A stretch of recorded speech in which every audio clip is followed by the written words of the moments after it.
அந்த 100 நாளில் வந்து ஒரு கண்டினியூ ஒரு 10 நாள் அடுத்தடுத்த ஷோ அப்படியே பார்த்துட்டே இருந்தேன். இந்த படம் வந்து எனக்கு ஏன் இவ்வளோ நெருக்கம்னு சொன்னால், நான் நிறைய விஷயம் சினிமாவில் வந்து இந்த படத்துலேருந்து கற்றுக்கிட்டேன். ஸ்க்ரீன் பிளே எப்படி இருக்கணும் அப்படிங்கிறது. நம்ம வந்து படம் பார்த்தீங்கன்னா 2 சாங்குமே ஹீரோவுக்கு கிடையாது. எவ்வளோ புதுசு பாருங்க, 2 பாட்டு தான், அதுவே புதுசு அந்த டைமில். அந்த 2 பாட்டுமே ஹீரோவுக்கு கிடையாதுன்னா அது எந்த ஹீரோ ஒத்துக்குவாங்க?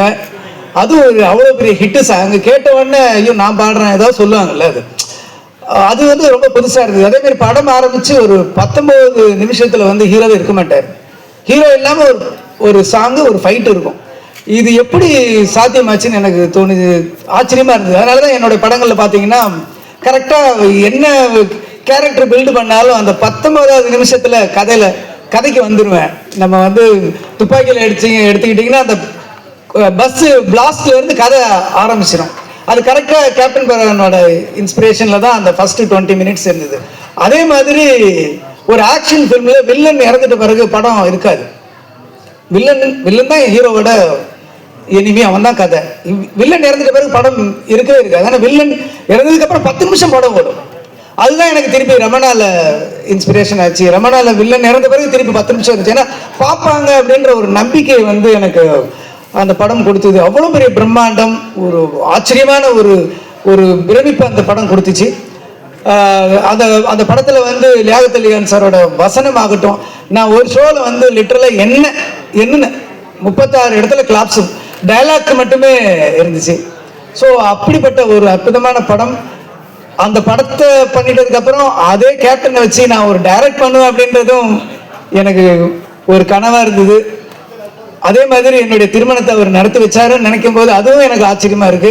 இன்னைக்கு நான் ஊர்ல சினிமாவுக்கே வராத ஒரு ரசிகனா அவரோட கேப்டன் பிரபாகரனை வந்து ஃப்ரண்ட் ரோல உட்காந்து நான் பார்த்த ஒரு ரசிகன் வந்து இன்னைக்கு ரீரிலீஸ்ல வந்து அந்த டைரக்டரோட பக்கத்துல உட்காந்துருக்கேன் போது எனக்கு இதுவே கனவு மாதிரி தான் இருக்கு. ரொம்ப நன்றி சார் எங்கெல்லாம் கூப்பிட்டது. இப்படி ஒரு அற்புதமான படத்தை கொடுத்துருக்கீங்க.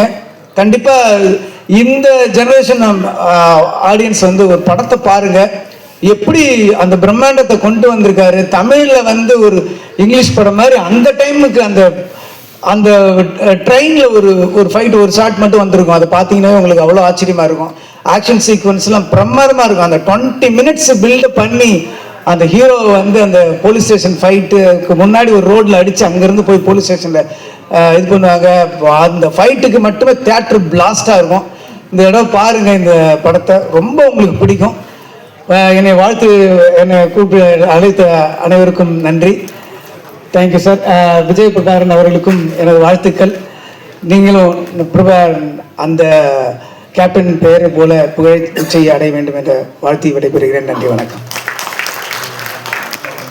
Thank you so much sir. வெற்றி வந்த போதும் பண்பாகவும் அன்பாகவும் நடந்து கொண்டவர், தோல்வி வந்த போதும் துவளாமல் தைரியமாகவும் வீரமாகவும் விளங்கி வருபவர். தீயினால் காய்ந்த பொருட்கள் கருகி எரியலாம், எரிந்து கருகலாம், ஆனால் தங்கம் சுட்டாலும் ஜொலிக்கும், சங்கு சுட்டாலும் வெண்மை தரும். தங்கத்தை போன்ற உயர்ந்த குணமும் சங்கை போன்ற வெண்மையான நேர்மையான குணமும்